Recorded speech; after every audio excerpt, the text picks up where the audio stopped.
Right, good evening, everyone. Welcome to this Lego webinar brought to you by Well-LUG. How great is it to all be here?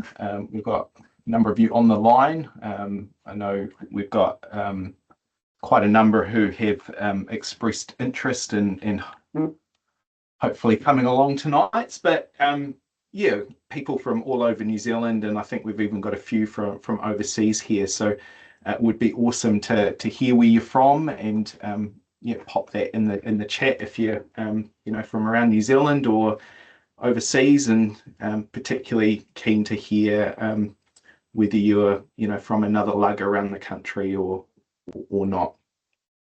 For those that don't know me, I'm Chris. I'm the president of Well-LUG. And it's a great pleasure to welcome you all here tonight.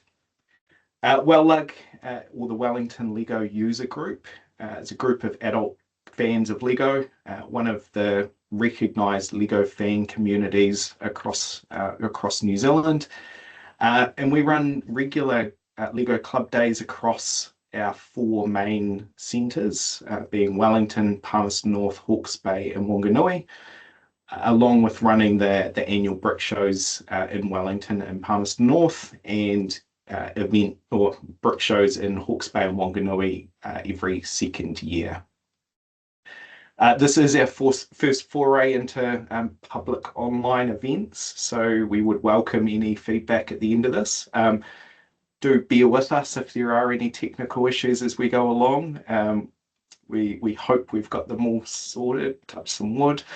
But yeah, we hope to sort of do a few more of these events into the future, and that.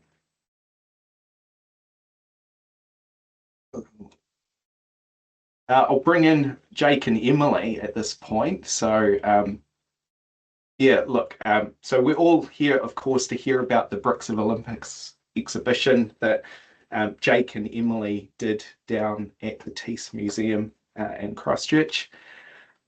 I'll give a brief introduction, but I know that Jake and Emily are going to do a bit more of an intro on themselves soon. So Jake Roos is one of our Well-LUG members. He won season 1 of Lego Masters New Zealand with Glenn Knight.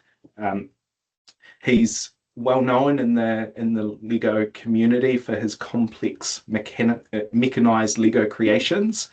And for over 10 years has exhibited his works all around the country at brick shows and other venues such as museums and shopping malls. Emily Fryer came second in that same season 1 Lego Masters New Zealand, and has also competed in Lego Masters Australia season 7 with Sarah Mosley. She loves creating big, colourful, interactive Lego builds. And in her other life, she is a professional conservator of museum artifacts. We'll have time for questions at the end, so do pop those into the Q&A or the chat, and I'll pick them up from there and put them to Jake and Emily after they've run through their presentation here. So without further ado, I'm going to pass you over to Jake and Emily. Brilliant. Thanks so much, Chris. I'll just get the presentation fired up here. Hello, everyone. We're really excited to share Bricks of Olympus with you. If you haven't seen it before, you may not have. That's okay. But hopefully we'll show you a little bit of it shortly, and you'll see all sorts of photos and things, and you can actually maybe get a chance to see it for real next at the Wellington Brick Show. So here we go. Here's the presentation. Starting up now. Please start presentation. So I will really take you deep behind the scenes of how this whole thing came together. Hold on, I'll go back to the start. Yeah, sorry, my thing is a bit slow. There we go. Yeah. It's loading, it's loading. You can do it, computer. I'm sorry, this is so slow. Emily, please fill for me. That's all right. You know what it's like. It's always when you're like desperate to get something done and it's like, I can't do it. It's all right. Jake will do the technical thing and it'll work. So a little bit about an introduction to Bricks of Olympus is we've called it "Do You Want to Hear a Story?" because that's one of the lines from it. So there's a little bit we thought we'd sort of cover over of what is it, you know, a little bit about us, how did it start, how did we do it in practice, and plenty of challenges. We'll give you a little bit of a break to look at some of our cat pictures, interacting with the Lego, the results, and then we'll take heaps of questions, which I'm sure will be, we want heaps of questions from you. That would be great. Perfect. So Jake, do you want to take them through what is Bricks of Olympus? Okay, so Bricks of Olympus was an exhibition at the Teece Museum in Christchurch. It's a small museum of classical antiquities in the Art Centre, and it was on for 3 months, and it consisted of the one big centerpiece, which is a fully automatic theatre, which performed the Odyssey in a 9.5-minute show with lights and sounds, but also 6 smaller builds based on the 6 simple machines, which interacted directly with ancient artifacts. These ones did not move, but they were made to look like they were moving. We also produced a custom set, and we had an opening event and a special workshop as well. So we'll tell you all about that. But first, a little bit more about ourselves. We've covered some of it, but I guess we go way back with Lego. Here's a pic of some moving models, one from Lego Masters that I created with Glenn Knight, and one from the Christchurch Brick Show back in 2019, and also a shot of my school creative writing book from 1987, where I wrote a story about how I couldn't live without Lego, and I don't see how I'm not made of Lego. So me and Lego go way back. It started then, or actually before then, and right through to the present day. And being part of Well-LUG has really been a huge opportunity to upskill, which led, of course, into Lego Masters. Sweet. And I can't remember a time before Lego either. I think it's the only thing that kept me sane throughout my teenage years. But you know, I think things sort of ramped up really when it started with Lego Masters. Just before Lego Masters, I'd actually created this dress, which is part Flexo, part Lego, and created that during lockdown. And then Lego Masters came on and you were just like, yes, I must simply do this. And Sarah was the only person crazy enough to take me on and take me on again to then go and do the series in Australia, which was just fantastic. You know, both series were absolutely amazing and just opened heaps of doors. And one of the doors that they opened was basically other people, other Lego enthusiasts, and we all still chat. There's a chat group from both the series where, you know, everyone chats, and one of the things it opened up for was working with collaboration and doing something a bit different with Jake. Great. So now, thanks. Here's the point where I actually show you a little video. So I'll just stop sharing the presentation and start sharing the video. Please work. This is just a cut down, so this isn't the full thing. No, we don't have time for 9.5 minutes.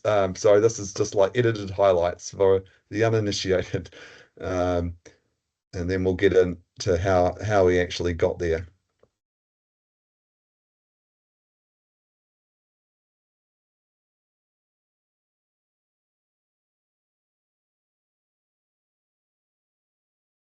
Oh, hold on, I need to include the sound or else you won't have the full effect. Yeah. There we go, include sound, media player. Can you hear it okay?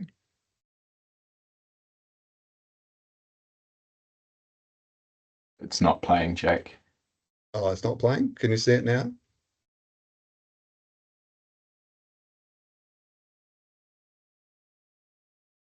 You guys getting this?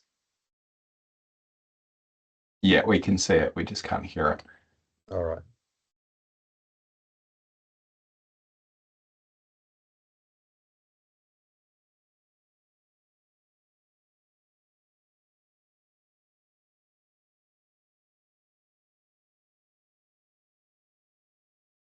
Oh, you're missing out on the sound. Let me just redo that. We practiced it too. Terrible. Hold on. I'll just share it again and you should get the sound. Okie dokie, everything's ready to go back here, Emily. Perfect, Jake. But quick, shut the doors. The audience are here. His men were hiding inside it. Oh, clever. They waited for the Trojans to wheel the horse inside the city walls with Theseus.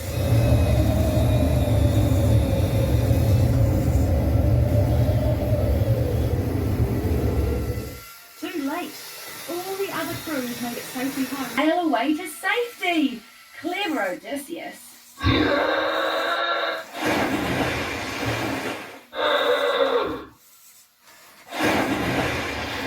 Not quite.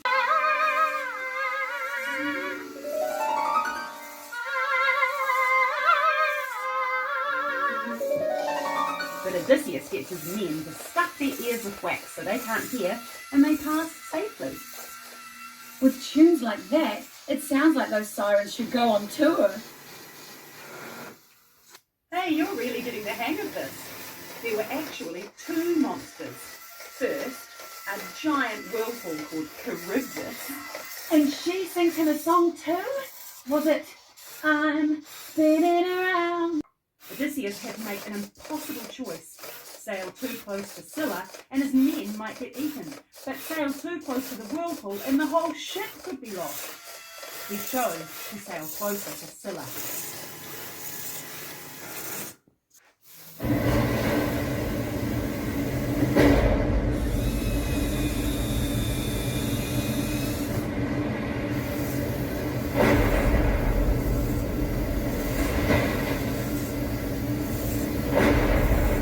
Finally took their revenge on Odysseus for all his mistakes.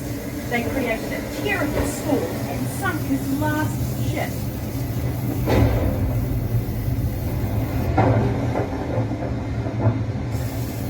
Oh no!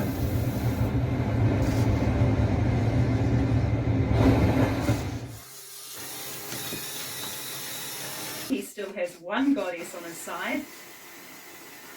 Here she comes now to save the day.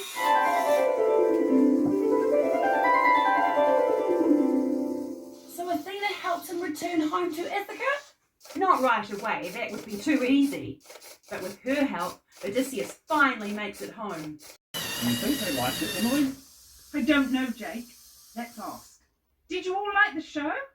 So that's extremely the Odyssey, not the 3 hour version from Christopher Nolan, and of course the full version of our own was 9.5 minutes. But we'll just give you a flavour of some of the action there. Let's go back to the presentation.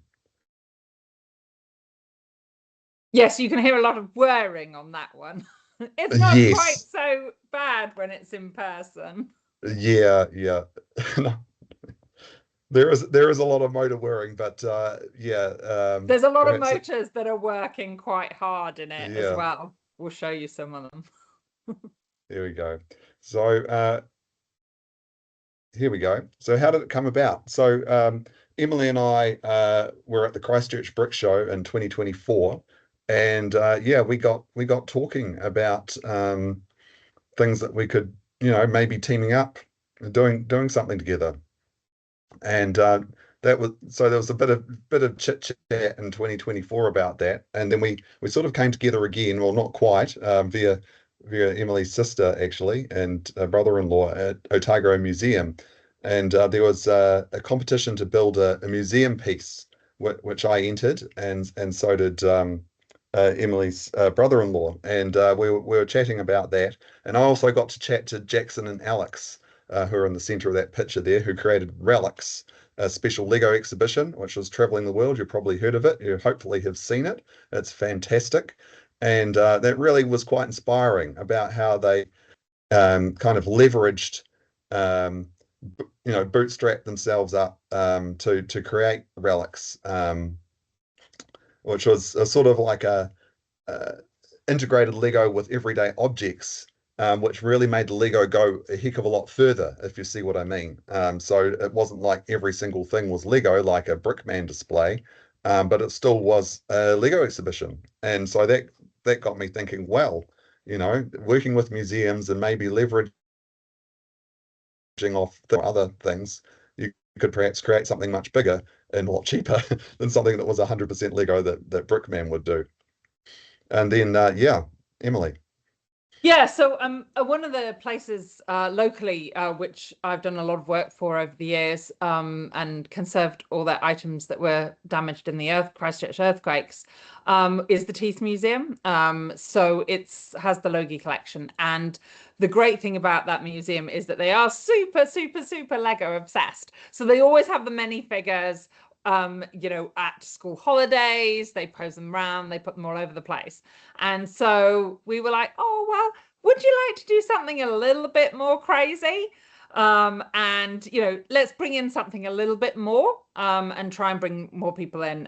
There's a lot of people in Christchurch who don't even know that the Teece exists, and that it has one of the best collections of classical antiquities in the Southern Hemisphere. So actually, it's a great opportunity, and they were actually, surprisingly, we were surprised they were interested. And so, yeah, we started in with a pitch for doing 3 big objects, and we were quite excited about the different options that we could do when we were thinking doing 3 big builds. But then they kind of came back with, can't quite fund that. That wasn't going to quite fly in terms of the cost to do those. And then at that stage, we had to make some difficult choices, didn't we, Jake? Yeah, we did. And so between our 3 big builds, we'll talk about them in a minute, we had to choose one. But then we thought, well, we need to try, and that's not enough. That the exhibition isn't one thing. It's got to be more than that. And yeah, we struck upon this idea of 6 smaller builds as well, that would interact directly with the exhibits, the items in the museum, which is something that only Emily could do, really, because I would never be allowed to touch any of those things. But she fixed a lot of them. So so that was the kind of brainwave. And then finally, yeah, the Christchurch Brick Show, we're almost settled on what we would do, and we were really gearing up to actually do it. But it was a little bit after that that we actually got the formal go ahead to really go for it. So essentially, we only had 6 months to deliver the whole thing, because they were like, "Well, let's do it in the school holidays at New Year." So I was like, "Okay, away we go." Yeah, well, actually, looking back, it doesn't sound like that long. No. It felt like it was going to be longer. Let me see if I can advance the slides here. What's going on? Oh, no, too far. It's a bit of a lag here. Oh, gone way too far. Hold on, back. Yeah, what could we do together? So the obviously it was ancient Greece, and Emily showed me. I'd actually done a bit of research on ancient Greece, because I was kind of into the Trojan horse idea as maybe as Lego Masters idea. This was years ago, obviously. And we've got talking about the ancient Greeks, and we said, well, obviously we have to leverage our talents, which for me is mechanics, and for Emily is obviously museum stuff. So, and big bright, colourful type approaches. So we got talking about Hephaestus, the engineer god, and yeah, and there's all sorts of myths and legends about things that Hephaestus created, like a giant robot called Talus that protected Greece, and a fire-breathing mechanical bull, and things like that. So we had those ideas, and the giant fire-breathing mechanical godly bull was in the mix. But as well as mythical machines, they actually had real machines. And so Emily showed me a link to something called the Theatre of Philon, which was a fully automatic theatre, and I thought that's incredible. It worked with a lead weight and bits of string, and basically gravity powered. But it put on a 5-act play with all sorts of animation and sounds, and I thought, wow, that's superb. We should do something like that. And the other idea we had was inspired by another real creation, a model with the devotees of the Oracle of Delphi, which had like 12 dancing ladies going around the Oracle in the center. And that was an idea too.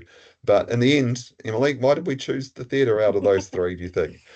We chose the theatre because we were going to have to work together on this, and we were going to have to work in separate, because I'm in Christchurch, Jake's in Wellington. So what it meant was we had to have something that we could attack via 2 different ways. So we had to have something that we could divide and conquer.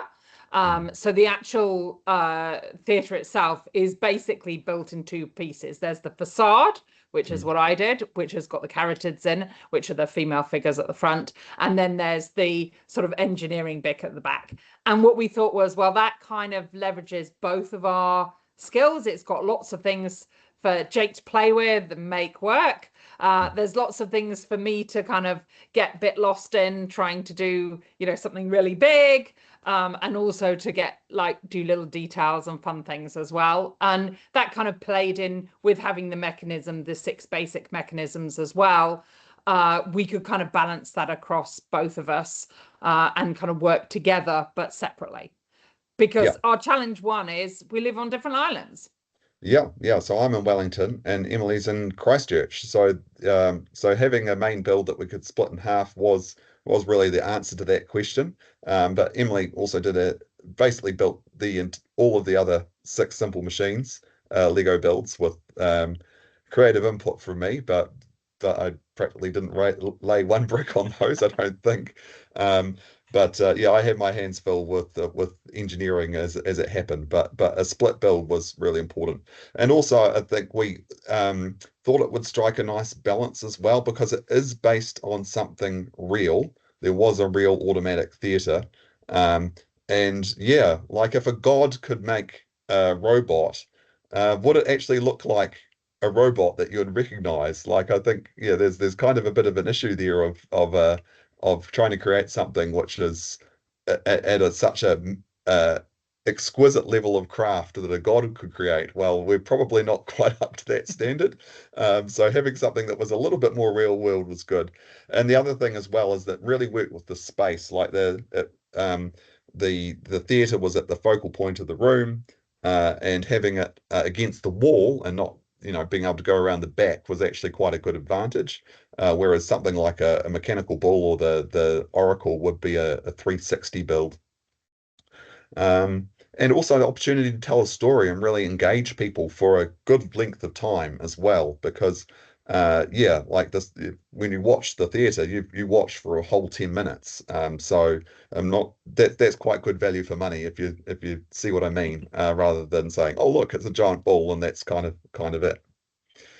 And for the Teece, it really fitted into their teaching programs. They do a lot of teaching programs for schools. And so obviously the Odyssey and also these 6 simple machines that were all showing those 6 basic things. So it covered the sort of different technology side, but also the story, which is something that they tell through a number of their different artifacts as well. So it meant that they could, for the school groups that were coming through and for the university students, they could kind of draw those little things in. So it worked really well with their collection. Cool. Next, we had the challenge of getting hold of the bricks to build something so massive.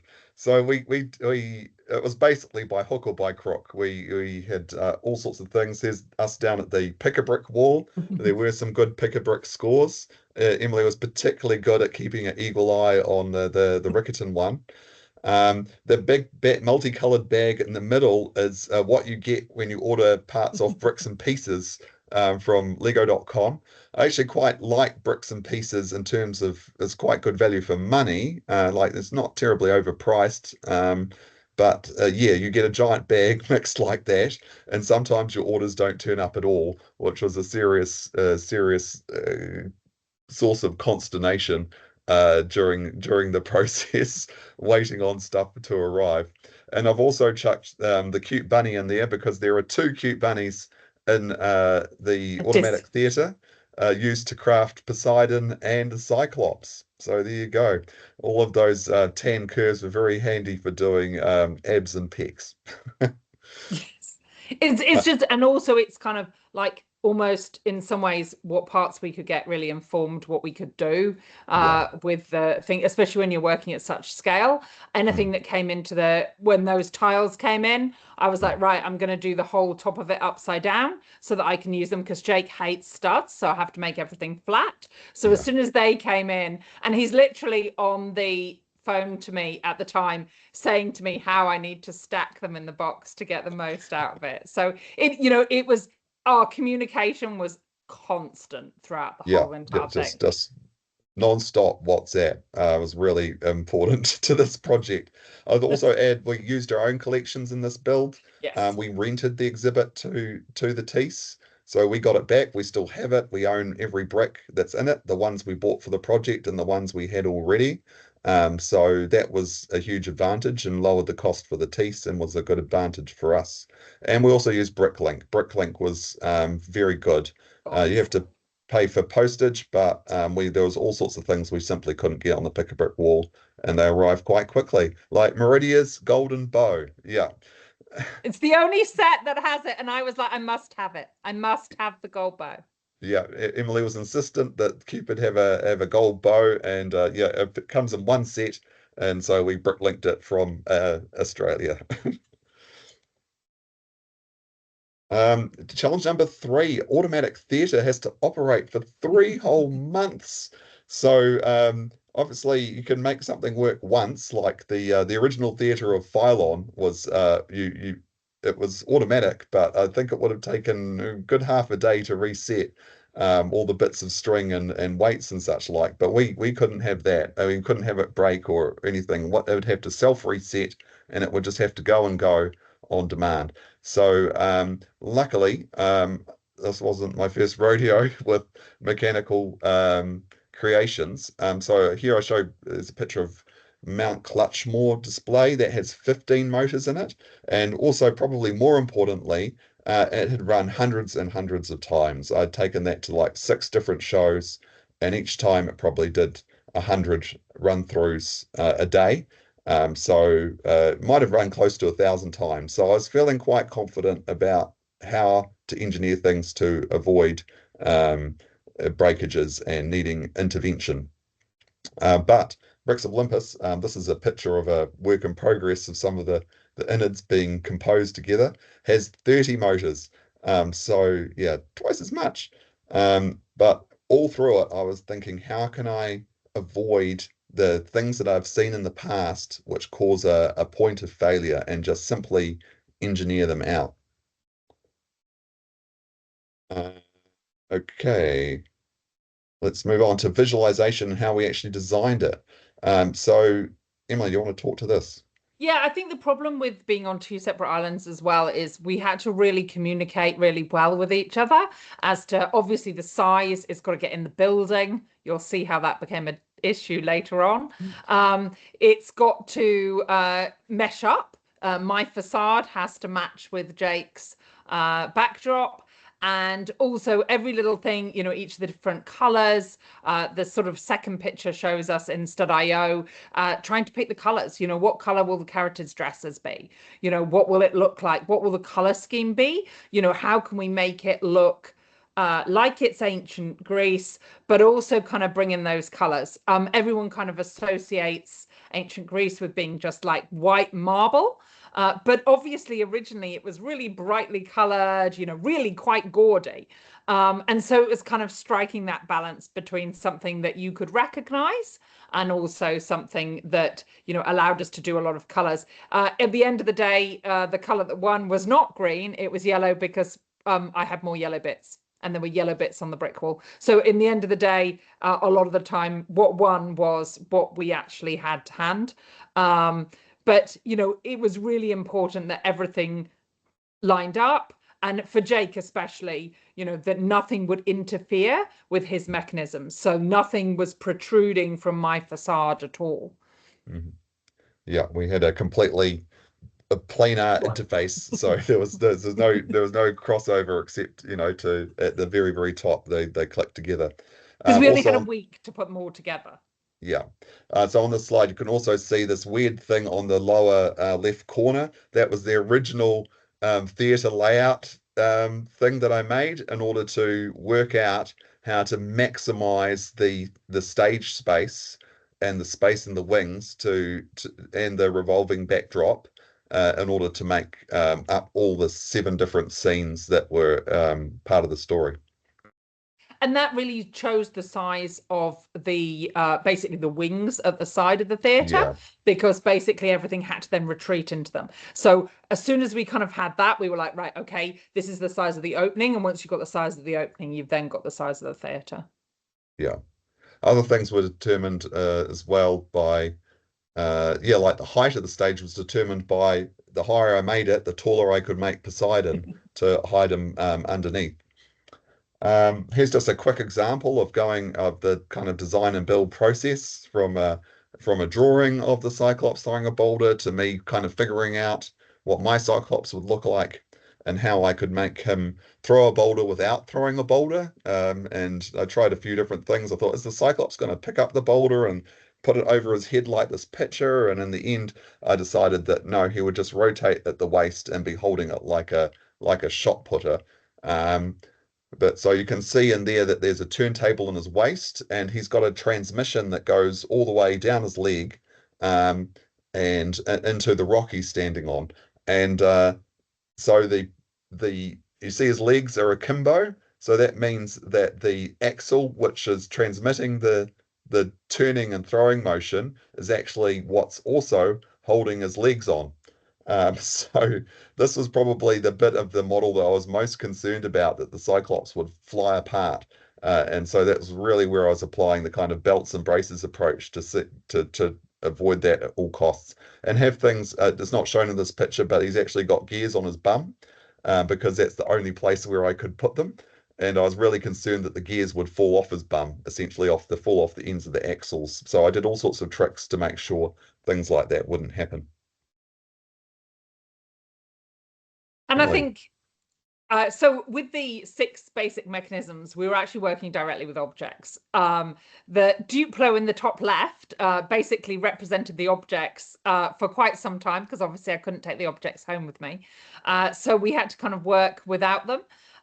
Fortunately, I have a lot of research that I've done in seismic restraint of objects, because obviously in Christchurch, as in Wellington, we're in a earthquake zone. So we need to make sure that all the objects are safe in the event of not just actually just holding them there, but also holding them there if there was an earthquake.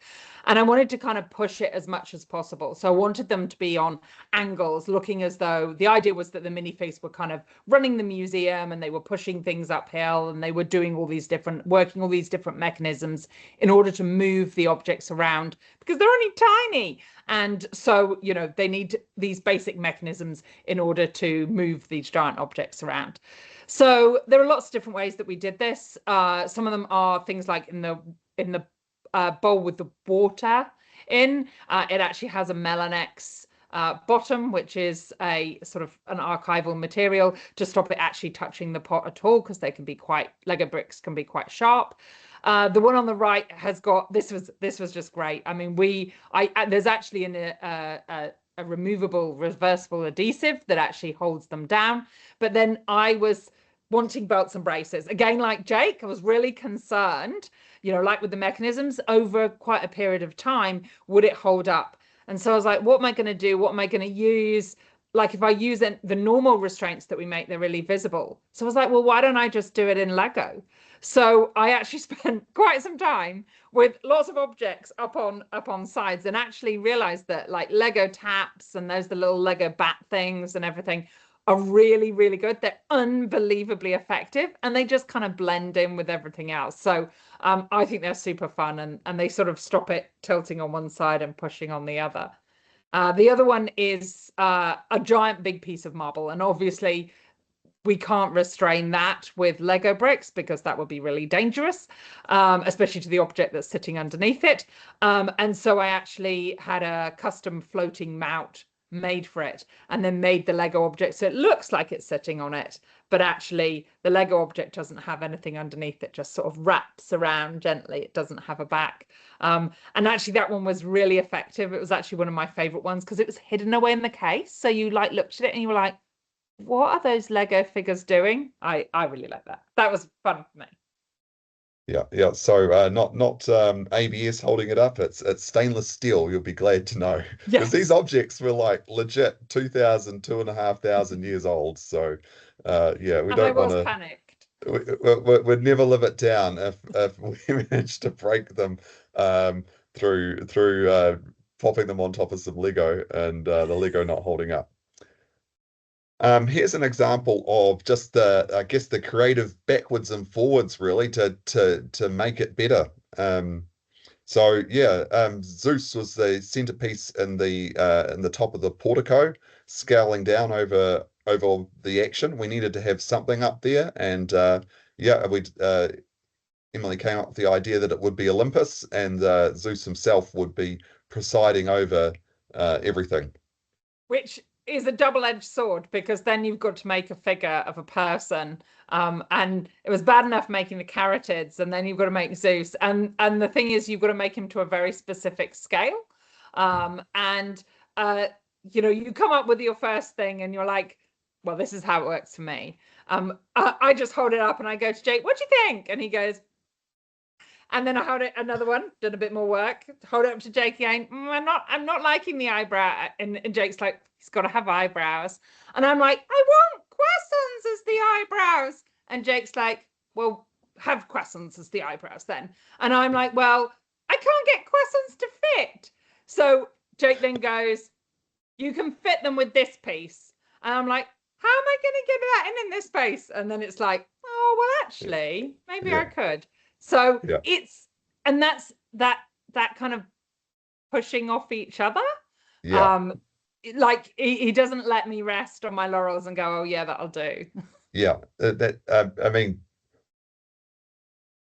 it's tricky, isn't it? Like, you want to be polite, but on the other hand, you also want it to be brilliant, and you want to push each other, because, you know, sometimes it's important to spend a bit more time, and it went two ways, 100%. It totally did go two ways. We had when he had made the boat, and he was like, oh, I'll make it go up and down, and I was like, yeah, but boats don't kind of go up and down, do they? They kind of like go like this.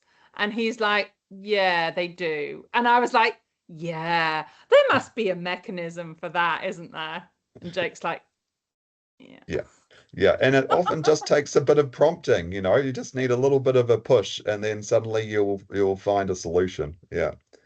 But Zeus had nothing on these ladies here, because Zeus didn't have to talk and have facial expressions and look pretty. So men can get away with being a bit craggy and having a few studs showing, if you like, but pretty ladies not so much. So this is the evolution of the lady statues, or caryatids as they're known, inspired by real features of, is it the Acropolis, Emily? Yeah.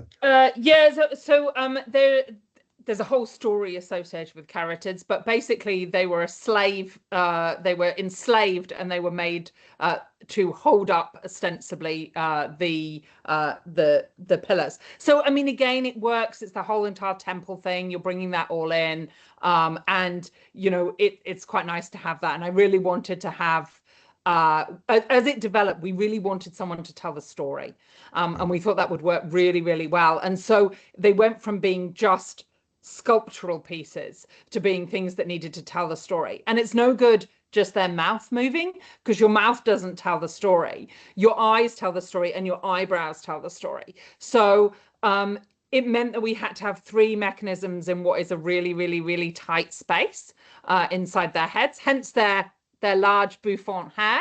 That gave me a bit of space.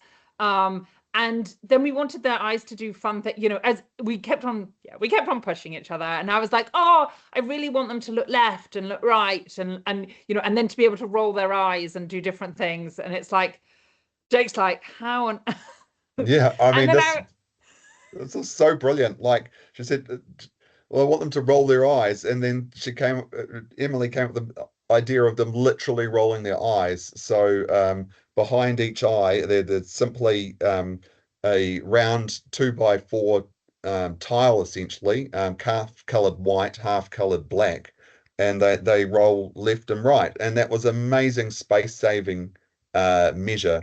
And a nice simple mechanism too. So that was a real breakthrough.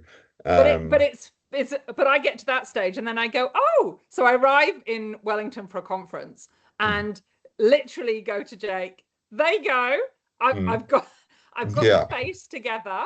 Now make it physically mechanized. You know, I mean, you could twist it by hand, but then you've got to put motors in that. So I was like, there you go, Jake. And then what did you do with it, Jake? I left her on the bus.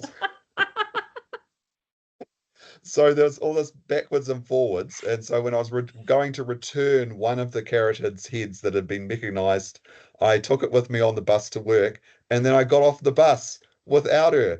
And then I had to go and try and chase her down, but the bus had disappeared off onto another job. And I was freaking out for a whole 12 hours until I got to go to lost property at the bus depot the next day, and lo and behold, in a room full of bags and coats. People leave so much stuff on buses, and there she was.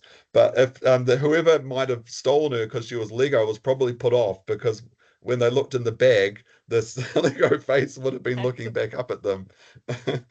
It was really creepy, and so he came literally to where I was having this conference and literally dumped in the front thing, and everyone was like, what have you got in there? And then I just like lifted out this like hat, because it doesn't have anything else on it, and they were like, oh, it's so freaky, what the hell are you doing? But this is what we were doing. Yeah. But I have to say, building pretty ladies in Lego is challenging enough. But so this is definitely the most complex part, and just so much time went into the hair and sculpting the dresses, and it was a real time suck right up to the end. Oh, let's move along. Cat interlude. Oh yeah, give you a break to make you feel a bit better now that we've traumatized you all with figures. Cats love to get involved with Lego. They just love it, and they help all the time. Yes, very, very helpful. And here's Heidi, our black cat, who's fully gotten inside the bottom of the theatre, trying to stow away before it went south. All right. Okay, the final stretch and putting it together. So we're building hard out all through the second half of 2025. And then Christmas holidays was programming season for me, and Emily was doing dressmaking on the Carrotids. And yeah, so all of Christmas and New Year, I wasn't spending all day, but I was spending about half of each day I had of holiday just knocking off the last few jobs. And then traveled south with the back part of the theatre, which you can see Emily and I lifting into her house with the Christmas wreath on the wall. And then we had to bring the whole lot together and then finish programming it as well. So the Carotids still had to have all of their facial expressions programmed in. So that was a big push at Emily's house in the last week or so. And then I inconveniently went away to do the Abel Tasman for 5 days, leaving Emily to do it, and then came back for the final install into the theatre. Yeah, and it was absolutely crazy. And then they had organized, and the trouble is you've got this hard deadline. You know, they had a grand opening, they had it all booked, it all had to be ready and working for that grand opening. So we were kind of a little bit stressed when it got to that, but they had this amazing big opening, and yeah, it was just really fantastic. cool. Yeah, so they had the great hall at the art centre. They had all of these maths craft came in and did all of these really cool maths-based activities, some of them with Lego. And they also, we all through this Odyssey, the Teece was on their own Odyssey to create this mosaic build, which Well-LUG also assisted with by providing some bricks. And so everyone coming along to the opening got to chance to build a little bit of the of this big mosaic, which we also built some of too, didn't we, Emily? We built we built the middle section, and we sort of got stuck in, and then we were getting quite competitive about it as which the two of us could build it faster, and then we ended up like actually making it really quickly, and then we were like, okay, have you got anything else for us to build? Yeah, and then we started another building competition. Oh dear, the competitive streak. And you can see here also, here's the theatre installed at the Teece. Where it stayed for 3 months and operated whenever the attendant pressed a button. So I reckon over the 3 months it must have run like 700 times or something like that, or get pretty close to it. And if you run that many times, well, sometimes your belts and braces aren't enough, or you simply didn't know what you needed to reinforce. So here are some of the things that came up over the period. We discovered that my power supply was undersized. It was perfectly well sized in Wellington, but it turned out Christchurch has got different electricity. So we had to sort that out. That was a bit of a mystery for a while. We had one burnt out motor, but not a significant one. It was just the oars on the galley. We had an unfortunate collision between the Cyclops and this little thing that pops up to block the Trojan horse, so the soldier comes out of it. That broke a piece of Lego, but again, wasn't very dramatic in terms of the theatre still operated. You just the soldiers didn't come out of the horse.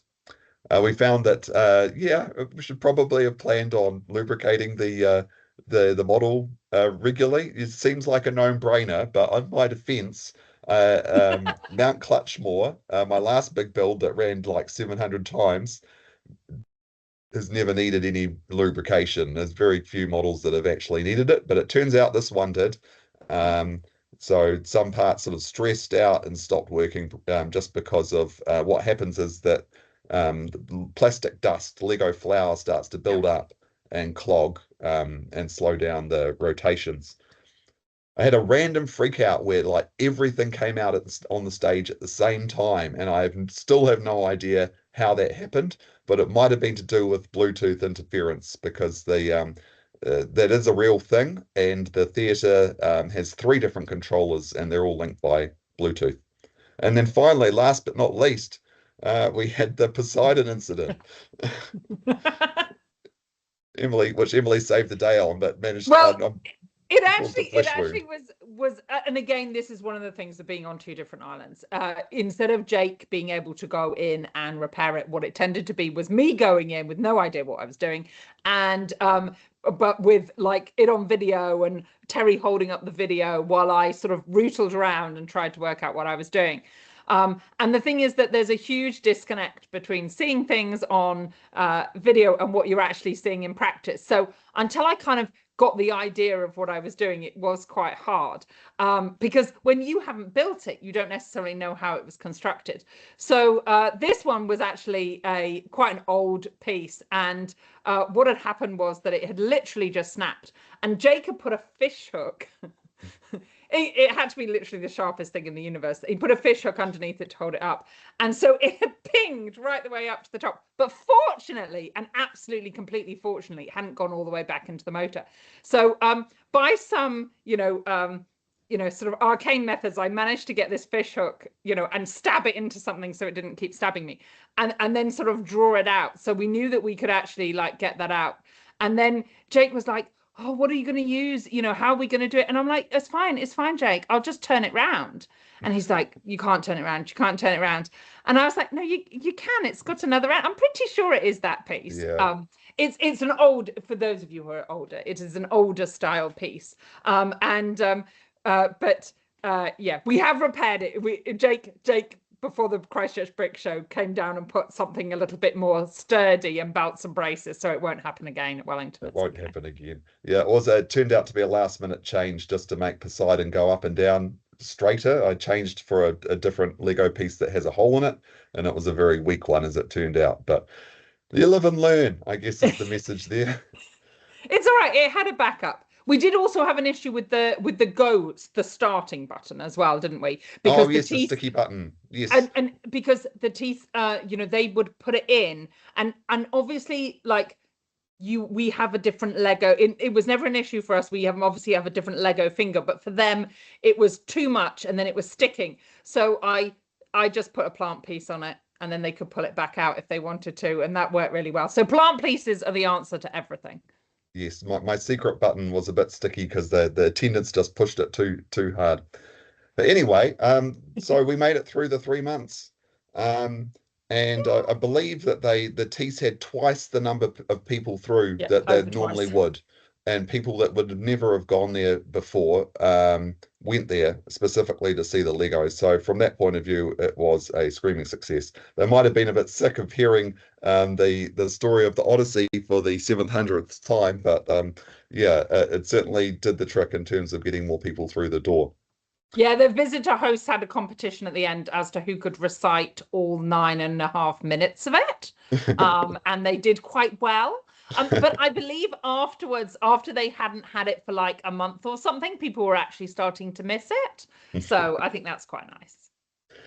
And so also it went to the Christchurch Brick Show, and I was concerned that 9.5 minutes was too long for the Christchurch Brick Show, but no, people locked in for the entire thing multiple times in some cases, and we had heaps of questions about how it worked. So and in terms of Emily and I collaborating, well, we already have for another time. This is Emily's birthday party installation, which I contributed the toys for. Yeah, so I mean, obviously now that I've latched into poor Jake, he's not free ever again. Every time I'm like, oh yeah, Jake, you'd be really good at doing this. Wouldn't you like to do this? Like, it's a nice build. Sarah and I wanted something that was really like bold and exciting, but then we were like, oh yeah, need something really nice and little. And the little tiny unicorn, it's like a Polly Pocket, if any of you remember Polly Pocket, and it's like got literally Polly Pocket things, and it actually shuts, and it's the most beautiful thing ever. Which you'll also get to see at the Wellington Brick Show. So both Bricks of Olympus and actually not the full birthday party installation, but the toys I built for it and a bunch of other stuff, amazing stuff, will be at the Wellington Brick Show. So you can see it in the brick for real if you're able to get down to that. So I'll just wrap up now. I know we've run a little bit over time, but if you want to hang around for a bit longer, we're happy to go longer to answer questions, but we'll quickly do some thanks, obviously to the Teece.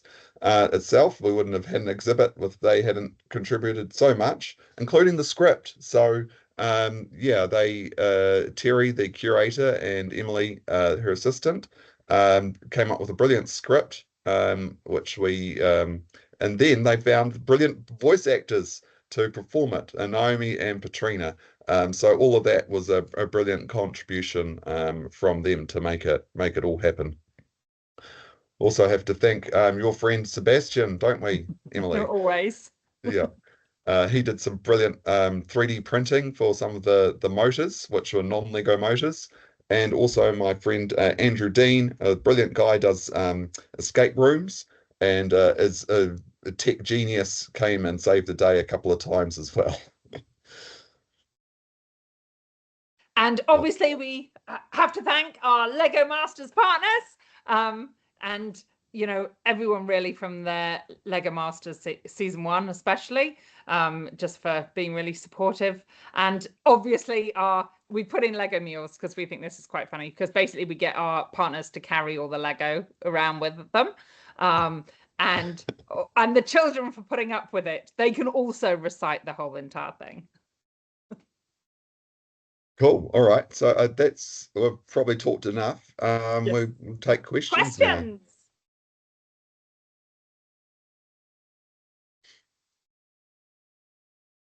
Awesome. No, that was very, very good. Thank you both. Yeah, we've got a few questions, so I'll jump into them. And most of these are anonymous, so I don't call out who they were from. But anyway, so first one, a classic. Approximately how many bricks were in the full theatre build? You knew it was coming. We knew it was coming, and the number that Emily came up with was it 250,000? Yeah. We thought 250,000. And to be honest, there's just so many pins. There must be over 1,000 sort of pins just in the roof bit. You don't realize how many tiny little bits, and just flowers. Flowers. Boxes and boxes and boxes from the wall of flowers. So major bits, maybe not so many, but there's just so many little tiny pieces that I think that is probably an underestimate. Yeah. Oh, the number of Technic pins in that theatre is off the charts. Like I had this enormous bag. I'm like, am I going to go through this? Bag gone. Need another bag. So. Which may lead into the next question, which is what piece did you use the most of? Was it the Technic pin? Or? It's got to be the Technic pin. I'm not sure if it's the blue pin or the black pin, but it's one of the two. Probably quite even. What do you reckon, Emily? I used a lot of the black pins. Yeah, really. Probably the black pins. Yeah. By a nose. Yes, I think so. But then backup of flowers. We did do a lot of flowers, but not so much on the main set, mainly on the other ones. Yeah. Next one. With the benefit of hindsight, what would you do differently if you could go back in time? Ooh. Do differently. Definitely, I would put lots of spray stuff on it to stop the Lego flower, and I would do that monthly. So every month I would program in a full maintenance program into it. Yeah, 100%. We should have done that. Monthly maintenance to preventative maintenance, because in the end I did halfway through at week 6 or 7 kind of mercy dash to Christchurch to resolve an issue which could have been dealt with just putting some silicone spray on it a few weeks before that. Yeah. Other than the broken motor, Jake, have you had to swap out all the motors, or they're still running from the? Yeah. No motors are burnt out. I was kind of expecting something like that to happen, but it didn't happen. Yeah. We did have a spares box, so we had a lot of different spares and things just in case those kind of things happened. I think the thing is that not all the motors are running all the time. They tend to do their little thing and then they retreat off. So actually most of them aren't running constantly. Yeah, well, actually hardly any of them are. Yeah, and it's overheating, which will really burn out a motor. So if it's got a few minutes to cool off, then it's probably fine. Yeah, no, makes sense. All right. Next one. I'm seeing loads of different parts used. Was there a clever use of NPU that you're particularly proud of? I like my croissants, but I think there are some other ones that are probably a bit more cool. The croissant eyebrows are very good. Obviously, the taps to hold the ancient artifact down is good. I think actually the Cyclops' ears are pillar tops, the jumper pillar tops. They just went on there, and I was just like in my box of tan pieces, and I'm like, there we go, perfect, first try.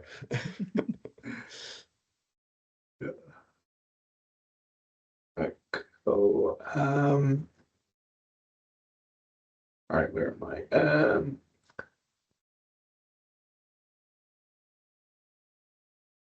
Oh, here's a good one. I like to create mocks from official sets. What are your top mock tips for beginners?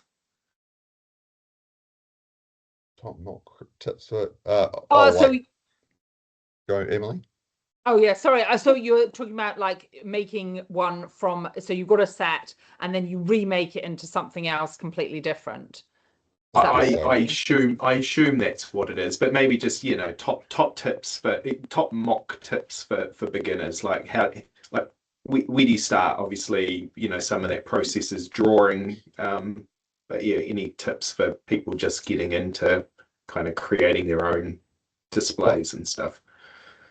Yeah, well, we've got a process that we followed on Lego Masters. We followed for this, which is what excites you, and what parts have you got as well. Yeah. So you can have an amazing idea, but if you don't have the parts for it, you're not going to get very far. So it's really about trying to strike the balance between those two things. And yeah, I guess it's also just not being afraid to experiment, you know, because a lot of people think that if they can't build it perfectly the first time, then they shouldn't even start, which is not how kids do it. And of course, It's not how we did it either. It's not how we did it. Yeah. So it's just about getting stuck in, and you'll be really surprised about how you can just solve problems once you get into the groove, you know. It's really iterative. So yeah. start with that first one. You know, my first carroted face looked like a doll. It was horrific. And you know, you just keep going at it, you keep going at it, you keep going at it until you get to something that you're like, oh, that doesn't look horrific. And you know, the trouble is you'll be your worst critic. Another thing that I find really useful is to constrain yourself with the type of pieces. So don't have all the pieces. It's too overwhelming. It freaks you out. Start with something really simple, like even going to the brick wall or something and picking like something even like really basic, like, you know, I love making like big shapes, but like this is just 2 parts. There's only 2 parts involved in this. Literally 2 Lego parts. And like the thing is, then you're just like, oh, you know, you can start like knitting, because I love to do things in my hands. So like you can start sort of knitting with it, and then you can start moving it, and then you can start adding other things as well. So, you know, start by restraining yourself. Maybe it's just you only use 2x4s. You know, pull yourself back so you're not so freaked out by all the hundreds and thousands of ridiculous number of bricks that Lego does. Yeah, and you can restrict your part choice. Also, you can restrict your brief. So competitions are really good because they often have a very specific brief, and then suddenly that will narrow the entire universe of different things you can do down to a nice manageable subset. And same with Bricks of Olympus. Like we were inspired by having to build something kind of ancient Greece, leveraging on our skills for a specific museum. So out of the entire universe of things we could do, well, suddenly it's reduced way down, and you know it's kind of the same thing. Yeah. And pick something that works with you. I mean, like for me, it's always my earrings. Like this is my, I think, 10th iteration of earrings. But you know, they're things that I can just unclip and do like a little thing. It's enough for me, you know, in a couple of minutes, I can do something completely different. So, I mean, if, you know, if that's your thing, you know, maybe it's a necklace, maybe it's like a brooch or something, just something really simple and straightforward that you can get some like that is something that you enjoy and kind of pull from the other things that you do and enjoy. So if you like making jewelry, then it's an easy mesh in, because there are so many fabulous pieces in Lego that you can make into like earrings and other things. And Yeah, right. Oh, couple more. I'll tie these couple together. So, have you been approached by any other museums about displaying it? And then there's a question around, can you guys come to Auckland Museum and do an exhibition? So, I guess, have you been approached about displaying it elsewhere outside of brick shows? Well, we haven't been approached. We've pitched it a few times, but we've had no one take the bait, unfortunately. It's interesting because we need to have an environment that's, I guess, have as an attendant or something to protect the theatre. So the Teece was brilliant in that regard. They have a attendant in there the entire time. But yeah, we're open to it essentially. Now it's in the North Island at my house, and it fits in my car. Yeah, it in theory can go anywhere in the North Island reasonably easily. Abroad, probably not. But yeah, we have a bit of difficulty with that. But the thing is that what we'd love to do, I mean, you know, everyone says what's the next steps, and I think Jake and I have really discovered this. Would you do it again? And the thing is, yeah, we would. And I'd love to do something that's different, you know, something that meets, you know, responds to the local situation or other objects that are in the museum. You know, I think it's, for me, the passion is, I mean, I'm passionate about Lego. Loads of people are passionate about Lego. And, you know, it's a bit of a gateway drug because, you know, you feel that you can go to a museum to see something that's Lego.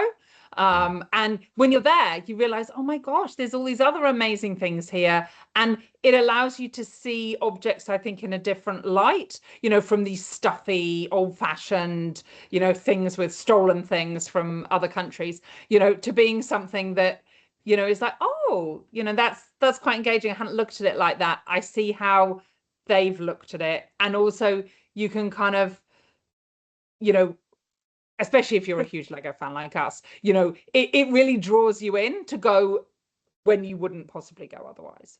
Yeah. So in short answer, yes, we could take it to Auckland, talk to us, or we could create something entirely new. We would be very open to that too. There you go, anonymous user. If you know an in Auckland Museum, get in touch with Jake. Yeah. Right. Cool. And then probably the final question is, did you build the full-scale model in studio? Or... Good question. Answer, no. Did a little bit in Stud.io, like I did the instructions for our show set model here, Athena. So Stud.io was used to generate instructions for that.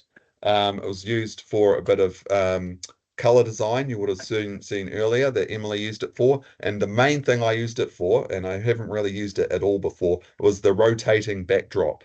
And so that is enormous, and it's got thousands of tiles on it. And so the only practical way to really design that and get the right parts was using Stud.io, and then creating parts lists to order from lego.com through that. It was a bit of a nightmare actually, because I had some of the parts, so I kind of like extracted it all and then had to like deduct off what I had, and God, that did my head in. But yeah, so no, we didn't use Stud.io to design it.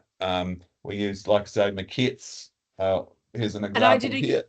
Yeah, and I did a huge Duplo. Oh, I can't see it. Okay. Here we go. I did a huge Duplo, basically full scale size, because we wanted to see whether it would be big enough, whether it would look good enough. Because the thing is, you don't want to go in and then see this tiny little thing and go, oh, is that it? So, you know, it had to be like, how big is it? So, I mean, I absolutely adore Duplo. So it was, so basically I just went and just literally mocked the whole thing up in Duplo. And that really worked really well. Yeah. So we used all sorts of techniques. Stud.io was one part of it, not an insignificant part, but yeah, I mean, I even just use pen and paper an awful lot to, and then build a few things, and then just kind of like literally move them around to figure out how it's going to work. Brilliant. Someone in the chat is very keen for you to build a Lego bowl cereal. I'm not sure what the obsession there is, but it's been mentioned 3 times in the chat. So there you go. Maybe an idea for a next build. But I think we've run over a little bit, but I think this has been really interesting, and I want to thank you both for your time and sharing that with us all. I certainly learn a lot, and looking forward to seeing it all in the flesh in Wellington in a couple of weeks' time. So, yeah, for everyone else, thank you for joining us. If you can get to Wellington on the 12th and 13th of September, please do come along. Obviously, we'll have this amazing build, but we've got 160 odd exhibitors in town to, display all sorts of amazing creations and the like. So, and yeah, we'll leave it there. Thank you all. Absolutely. Thanks, everyone. Hope to see you at the Wellington Brick Show or at another brick show. Thank you. Awesome. See ya. All right. Ka kite.